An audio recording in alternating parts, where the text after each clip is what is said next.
I would look at the culture, because the tradition in the foundry is very often that we build our tools this way, we treat the melt this way. And a study like this could probably kill some of these learnings over the years.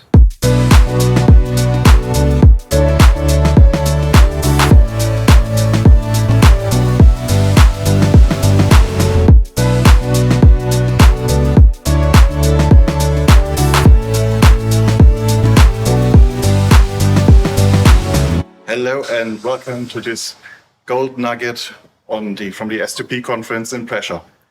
For you to know the conference, the S2P conference is the conference for anything about semi-solid, and want to give you our findings, the interesting things that would be ideal for you. And today we're going to talk about what we found at the conference. Yeah, 2.5 full days, many presentations, and researchers from, I would say, pretty much all over the globe, right? Exactly. Yeah. From Japan, China, Europe, America, India, Brazil, Mexico. yeah. Some strange things, though, right? The spread was incredible. We talked about, from our side, venting of tools, and then we have artificial intelligence, machine learning on the other end. Rheology. But It's a long time I've seen so many equations. yeah. Yeah, my migraine this morning didn't came from the dinner yesterday, because I was pretty fast to go and sleep, and early as well, not to mention others. But a very nice thing, very well done by the university here in Brescia, I would say. Well organized. Well organized, amazing dinner, as usual in Italy. Food is delicious, and that was just a level above that. But to get to it, my first finding, where are the foundries?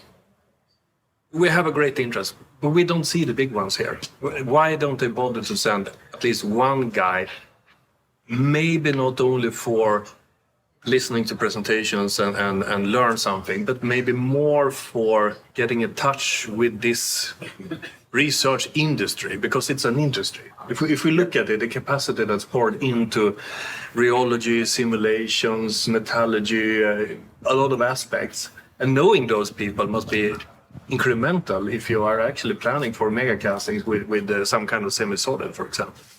And also, if you see in these conferences, they're basically a few years ahead of that what will come into the industry. And also another thing is, everybody's saying, hey, we don't have qualified people. Here are so many students that are dying to talk to industry partners. So, where are you? Yeah, that's strange. So if you're working in a big foundry group, or if you actually work in a design center designing new platforms, I think you should take a visit to at least the proceedings, and then book for 2025 when the next one is on. Where, I don't know. They're deciding right now where to go. Yeah. I hope for a sunny place with good food. I hope for Brescia again, actually. Or maybe it's Brescia at a lake or the seaside. Hawaii, maybe. Oh, that sounds nice. Maybe we should tell them about it. Maybe I've had my beers in my life. Anyway, another takeaway that I have, we see machine learning, neural network computing. We see a new level of computing science going into our industry, right? That was a big revolution for me to see these physics-based models. They are around there for a long time, because you know the equations and calculate how it works.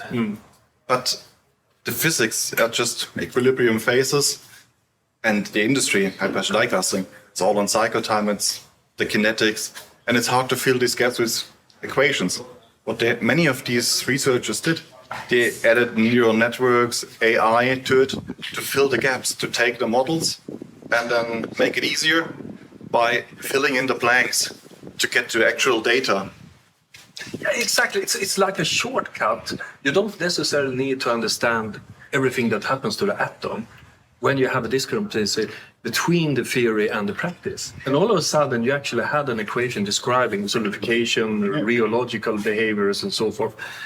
Especially, you have to know that the equation that doesn't work for every purpose, but it has a certain application, a certain range where it's valid, and that's all you need. You don't need to explain the world. You have just your own small place, and if that works for you, that's a huge asset to have. Yeah, but then comes the question: for who?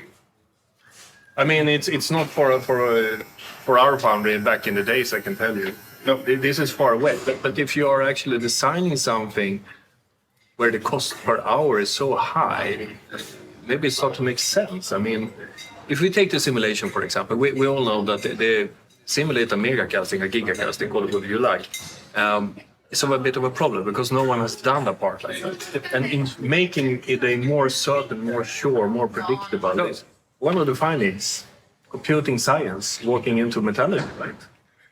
Yep. Getting all the information you have. So all the machines, they have a lot of data. They have a lot of things that already getting dumped into huge storage areas, but still the usage of the data, that's the thing that most foundry are lacking. But who is it for? If we look at it, who could actually walk into the conference and say, hey, I would like to have some more computing science? Who would benefit? Most benefit will bring for foundries that have the complex casting, because if it's like a small machine, small casting, it's manageable that one guy comes there, optimize it, and it works well. Yeah. But if the casting's getting bigger and bigger, the alloys are more complex. If you have to, for mega casting, if you have set up 40 different heating cooling devices for different areas, flow lengths for 2 meters. You're speaking about the multi-sensor technology, more or less. No, you don't need you need the outcomes. So you have this shot curve, this metal temperature, shot weight was that, alloy composition of the day is that. And then you get the outcome, the quality management results, distortion, metal testing, test bars, and X-ray results. Then you see, okay, with these parameters in that setting, it worked well. If you put in some academic data from some simulations, and then you can basically see, okay, with the AI learning from it, you can say, hey, be in that area, maybe you can change your process windows a bit to optimize it. Yeah, so one professor explained it that they could actually simulate, I think it was 6 different alloying elements to find the proper heat curve, which is important. 3 million calculations. I mean, back in the day, it took me with thermal calc 2 hours to make one. And now you do 3 million before lunch on Monday.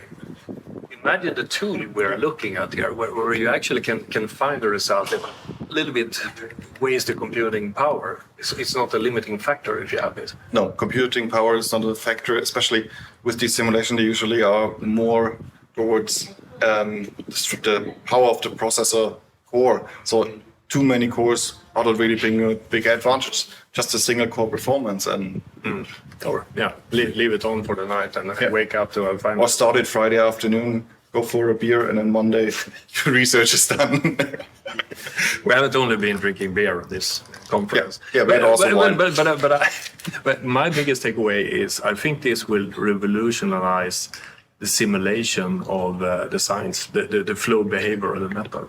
I'm dead sure of this because that's the biggest ache. You have a fastener somewhere, you have a rib somewhere, you are calculating a certain amount of tension in this, getting the megapascal limit and actually realize I can cast this without a cold flow, cold shot. I can do it 60 times an hour, I can feed my car production. Then paying a couple of €100,000 for a glimpse into a system like that would be an easy task to do. Giving a die casting machine, what, €30 million? Yeah. Plus extra. Plus extra for all the cell and production flow around it. Yeah. So. Yeah, but what do you think is the requirements to get something like that running? How often should the team look like? To get it going? That's a difficult one. I mean, the math behind it and to control it and to understand that you have a serious result and not the machine learning just giving you what you're asking for, because it's like a toddler. Yeah. You train it in a certain way.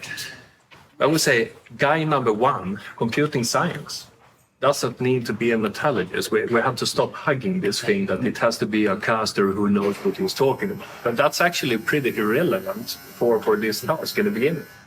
Because you need a bunch of data sets, you need to generate them in some way, you need to discuss the certainty of it, the dimensions of it, and In a foundry, you have, I think we calculated at home 64 different variables. And to catch those into that model, I would dare to say that 99 out of 100 casting guys are having the wrong profile for it. So point number one, hire a guy or a girl who knows something about neural network, computing science. I would say the same thing. To start, you need someone that isn't biased because he knows or she knows how the process works. The best thing is someone just looking at the data and trying to derive the model from there. At a later stage, if you want to deploy it, then you need a casting expert coming in, working as a team, because you have to make sense of the data. Yeah, but the second guy, I would say, if you have the computing science guy, I dare to say it is your simulation engineer before you actually start, because these two in collaboration is 80% of the work in the very first stage of the design phase. I think so, really. Then you can call LK, Idra, Bühler, whoever, to see if the tool is fitting. Basically, I know they don't like me to say that, but I think it starts there, and this is the cheapest step as well. Yeah. That's risk mitigation for it.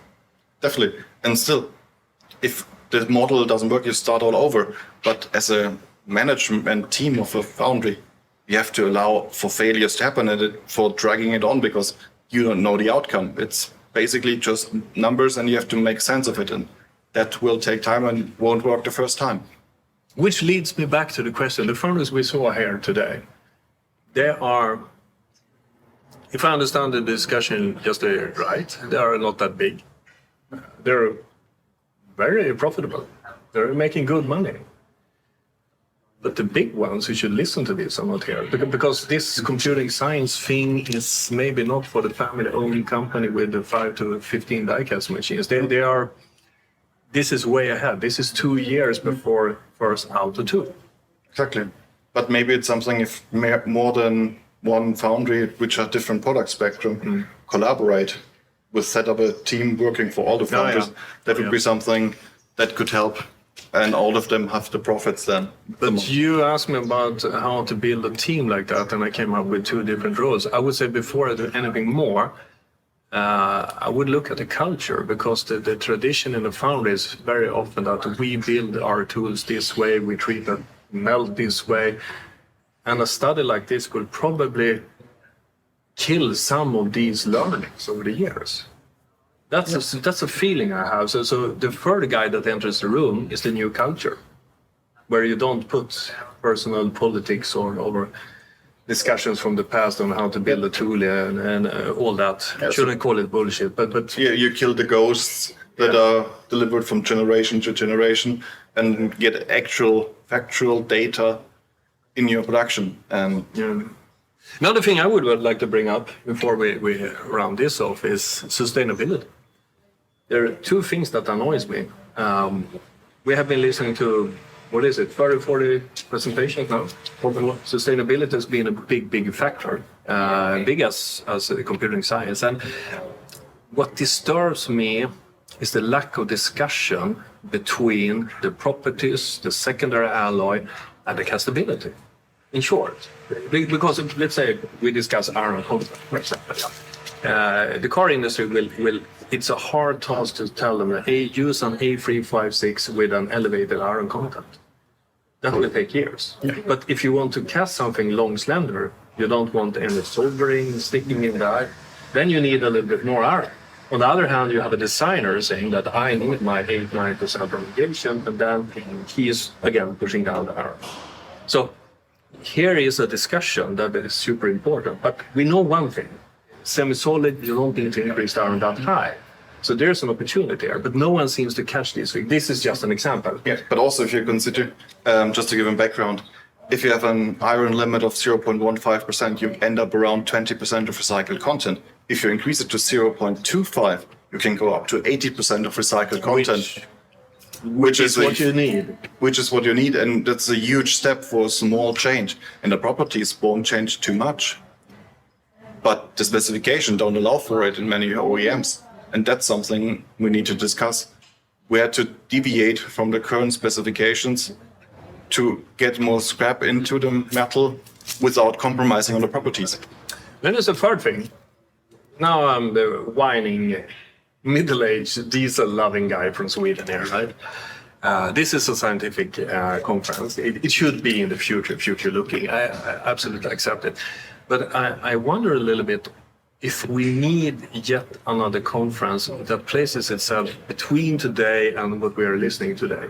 Because if we're going to do high-performance parts, and we have new players, we have OEM stepping in the supply chain for Rheocasting and so forth, where is the discussion of the complete chain? Because making a slurry, that's the easy part. Yeah. You have the melt hygiene, you have the other composition, which has to be very defined. You have the tool gating, the tool venting, the whole thing about extraction and the deflection of air cooling, etc., etc. Semi-solid is what? 15% of it. Yeah. You need an even slurry with a certain solid fraction and all that things. And some adjustments for the tool to take it from hydraulic casting into Rheocasting. Exactly. So this is my point, that maybe this question shouldn't be addressed here.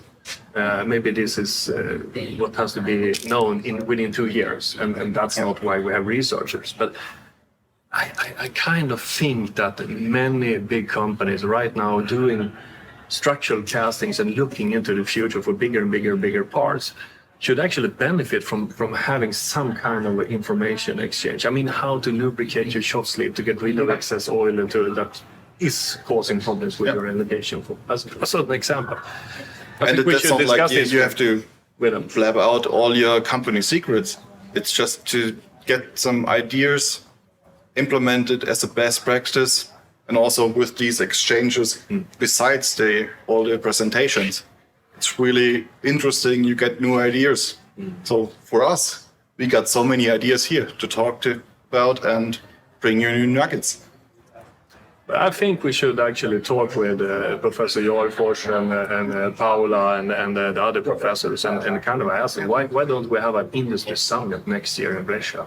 It would make sense, actually. Yeah. Even if you're just 15 guys, but getting some tooling experts and casting experts and also the other producers in the same room, throw in a couple of sandwiches and a few beers and then actually discuss what do we think and feel about this? And what do we need to do and what do we need to perform? Because it could be furnace technology, for example. Yeah. There are so many differences, and that would be interesting. So it would be great to give us a feedback on our idea. Yeah. Use the comments, send out an email to us. What is the headache for tomorrow? What should we address? And we bring the people into this pod, and you can listen to that pod over and over again. I think that's a great idea. Yeah. I think that kind of sums it up, right? Yep, that's a perfect ending. So let us know your opinion on that, and we hear you in the next one. And today we can say ciao. Ciao. Arrivederci.